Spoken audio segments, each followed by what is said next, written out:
こんにちは、ハリケーンフットボールです。今回の教材は、クリスタルパレスの鎌田大地に関する動画です。クリスタルパレスは、プレミアリーグ第24節で、ノッティンガムフォレストと対戦します。鎌田大地は、すでにトレーニングに復帰していると言われており、この試合でも出場する可能性もありそうですが、その鎌田大地が負傷して以来、一勝もできていない悲惨なチーム状況で、さらにゲイヒは移籍し、マテタもこの試合には出ないことをグラスナーは明言しており、さらにウォートンも前の試合でのレッドカードで出場停止となってしまい、台所事情としても、鎌田大地が無理にでも出場してくる必要性さえありそうです。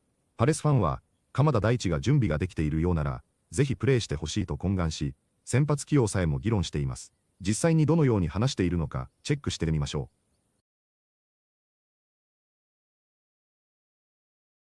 And I do have to say, and I said it in the match reaction as well, I thought that was silly from Walton. I know the referee wasn't great that game, but I did think that was silly because he had a foul literally right before that red card where he got away with it and he still went in for the tackle. Like, you have to be a bit more composed. It seemed like he lost his head going in for the same challenge and mistiming it. So that's fine. He's young. He'll learn from it.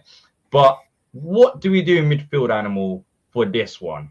Let's say Kamada is fit. I don't see Kamada playing 90 minutes. Maybe he's good enough to start because I believe Glasner did mention it ahead of the Chelsea game that Kamada wanted to play, but we're going to wait for him till Feb. So, yeah, we might be good there. But how do you approach this game with probably a not fully fit Kamada? And the only option you have is Lerman Hughes. Do you start Kamada, even though he might not be fully fit? Or do you go with Lerman Hughes with maybe a bit more physical approach? It's a great question, D. I don't know. I love Kamada. I think he's like a Superman to me, that guy. So if he can come in and he wants to play and he's ready to play, I think I would trust the player and have him play. But if it was my decision, I wouldn't start him. I'd have Lerma and Hughesy in the centre of midfield. But yeah, I mean, it is going to be a physical game. We can expect from Forest and. I think we've got to prepare for that really mentally. I think Adam Wharton with his red card, that was just the manifestation of all of our frustration. I think on the pitch that day. I can't really I can't go too hard on him, because I think all of us are frustrated, all of us are angry at the moment. So yeah, it is what it is. Yeah.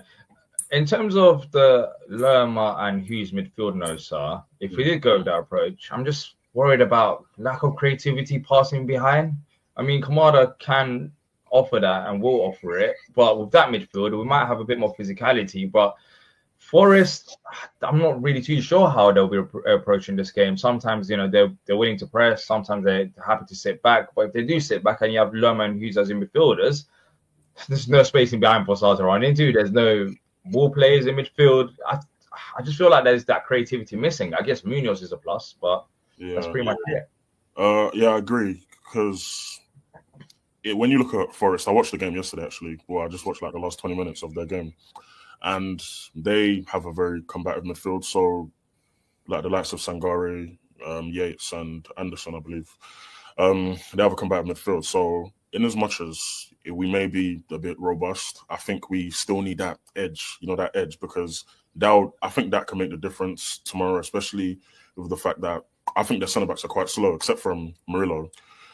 I think their centre-backs are quite slow. So if we do have someone in the likes of Walter and Kamada that does play, I think we can hit them on the break or the counter, because the team that played against them, they hit them on the break quite a few times. They had opportunities to score even in the last 20 minutes. So it's a bit worrying, especially the fact that if Lerma plays in midfield, in as much as no one likes it, I still prefer Lerma over Convoy at the back because of the inexperience that Convoy showcases time to time again. He's a quality centre back, but like Glasner always says, he's a teenager playing at the back. It's always a risk, A teenager playing in the central defensive area is always going to be a risk, even if you're in your early 20s. So it's going to be a difficult one. But hopefully, if Kamada does have some minutes, we can exploit them from just creative aspects. Yeah, I think if Kamada's fit, Patrick, I start Kamada. Just have a decent ball playing midfielder there. Hughes could do that role, but of course not to role Wharton and Kamada. But I don't expect him to survive the 9 minutes. And then, I think it'll be Lerma in midfield. I really do. I think for set pieces and physicality, I think he'll start Lerma. So it's for me, it's Lerma and either Hughes or Kamada. So I'll still go Kamada to start and then take him off with maybe 50 minutes or so. You think he's at the back? What was that? At the back, yeah, I was going to move on to that next. I do think there is a shout now for Riyad to have an opportunity. I do think so. I mean, he's the more experienced defender. The only issue I do have with Riyad is that he's just coming back from a very long-term injury. And I don't know how many minutes he's got in him. But, yeah, there is that dilemma. Do you play him for 45 minutes or so and then bring on Cambo? I mean, what if Riyad is having a good game? Do you want to really change your defense? Do half and half each? But, Patrick, what's your thoughts on the defense? And the midfield, if you want to add to that as well. Real quick. Kamada's been out since December 14th, the City game. He had a hamstring injury. You can't start him. It's too early to start him. He can maybe come on late. So to me, it's definitely has to be Lerma and Hughes because there are no other options. Wharton being out. They played together 4 times this year. They lost the Lanka game 1-0. Sunderland 0-0. They played together. And the game that was at the Alkmaar game, they won 3-1 and lost the Strasbourg game 2-1. That's the game Hughes came off injured. So they played okay together. Hughes and Lerma last year, they basically played like 17 games together. They won 8, drew 3, and they lost 6. So they're a decent pairing.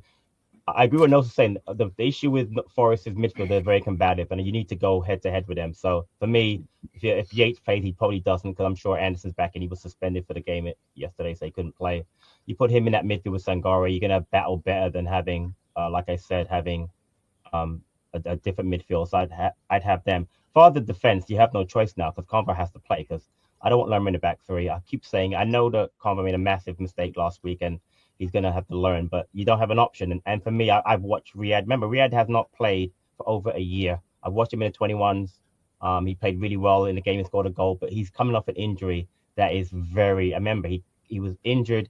He got re-injured during that same knee injury. I can't risk him starting the game against Forest. You just wait. I can't. I'm not saying he can't come on late like he did last week against Chelsea, but you have to go with Convo, Richards, and Lacroix. If you do anything else, you're risking something really dangerous to me. I know the kid's young. Go ahead. So? How long did he play for? Sorry to cut you off. For the under 21s. Played about 65, 70 minutes. I mean, yeah, that's decent, man. Yeah, but again, he's not like if he's been out for a couple of months, I would agree with like Daichi. He's been out for over a year. He was out since last January. He hasn't played. It's a long time to be out. Again, you're putting him in an away match, a game. Again, you talk about how important that game is. I'd be shocked if he was risked. Again, the only issue we have, like you just said, is the whole midfield problem. We don't have Wharton. If Wharton was going to play, then you could play Lerma back there. It's different. I wouldn't do it, but I know for a fact if he was available, he'd play Lerma over Convo, obviously, because of how Convo has been. But I can't risk Riyad in that game.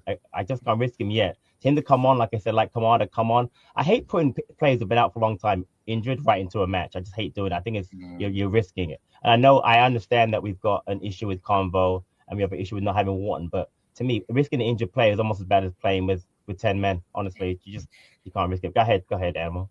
Do you see Riyad as a starter for next season? 100%. Yeah, over Convo. Now I do. Yeah, I think Convo still needs a few years to develop. Yeah, he's the Gahey replacement for me. There's no doubt. I mean, that's why we bought him in the first place. I think we were probably going to sell Gahey last summer, but he got the injury. But yeah, for me, he's left-footed. He's left-sided. He's very good on the ball. He's progressive passer. But you know what I want to add also? You know the funny thing is when Uche was at Getafe, he played in midfield. We haven't played him once there. He played as an 8. We haven't played him once as an 8. And to me, because of how he plays, because he's not. I mean, technically that goal was brilliant. He scored, but he's not a great technical player. To me, he's so physical. I'd put him. You can't do it tomorrow. I'm just saying. I'm surprised you haven't played him once in midfield because that's where he played for Getafe. He's just a bull of a player. But we haven't even tried it once. That's probably his best position for Getafe was in the midfield. So I think whatever. I think the Uche's physicality went a long way in La Liga. Probably a little bit further than it would take him in the Premier League. It's a great fact. Yeah, you're right about that. Yeah. Yeah, Uche is going back next season. I would be shocked if Uche ever had to sign for Palace. But yeah, of course, we'll have to bring in a player and his replacement, and we'll see that, I guess, in the summer rather than this window. But yeah, I do think Riyad is going to be, he's ahead for me anyways. If we're talking about fully fit players, Riyad versus Cambo, I think Riyad steps up because he's just got more experience. He's got more experience. He came from Barcelona's academy, and he was doing well in the Liga. He just picked up injuries. He's meant to be a good player, and we have seen glimpses of him as well. 次は解説です。今回は難しいボキャブラリーはほとんどありませんでしたので、簡単なものが多いですが、本日の解説をチェックしてみましょう。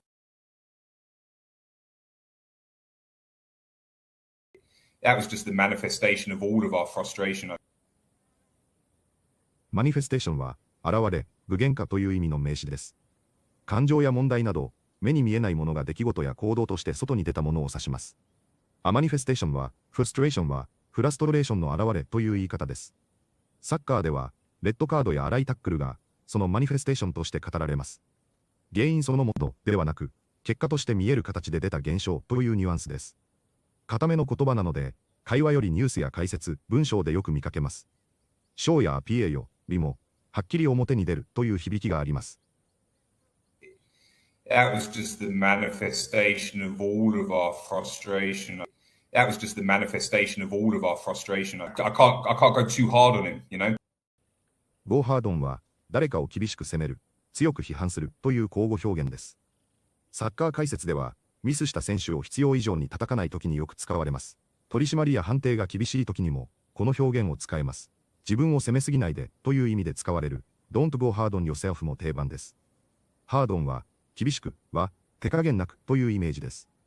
フォーマルな文章より、会話やポッドキャストでよく出ます。I can't go too hard on him, you know. I can't go too hard on him, you know. And you need to go head to head with them. Go head to head は正面からぶつかる、真っ向を勝負するという表現です。